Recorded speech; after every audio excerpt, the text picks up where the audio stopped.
വേണ്ട, കുട്ടികൾക്ക് വേണ്ടിയിട്ട് പരിശീലിക്കാനുള്ളതാണ്. ഇതെല്ലാം മക്കൾക്ക് പരിശീലിക്കാനുള്ളതാണ്.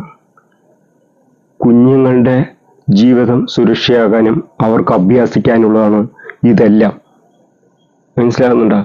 ഇതെല്ലാം ഓരോന്നും അഭ്യസിച്ച് വരണം.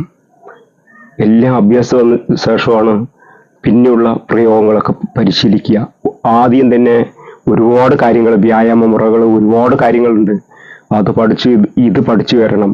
ഇത് പഠിച്ചിട്ടാണ് സെൽഫ് ഡിഫെൻസ് ഒക്കെ കുട്ടികൾക്ക് വരുന്നത്. സെൽഫ് ഡിഫെൻസ് വരുന്നു കഴിഞ്ഞാൽ അതിൻ്റെ ഇമ്പോർട്ടൻ്റ് ഭാഗങ്ങളും ഒക്കെ ഒരുപാട് പഠനങ്ങളുണ്ട് ഇതിനുള്ളിൽ. അപ്പോൾ ഇതെല്ലാം പഠിച്ചു വരാനാണ് മക്കളോട് ഞാൻ പറയുന്നത്. മക്കളെ ഇതൊക്കെ നീ പഠിക്കുക, ഇതെല്ലാം പരിശീലിക്കുക.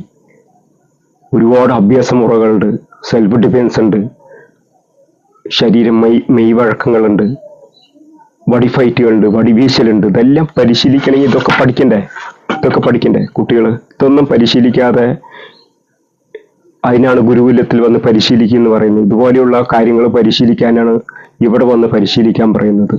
മനസ്സിലാകുന്നുണ്ടല്ലോ? നന്ദി, നമസ്കാരം.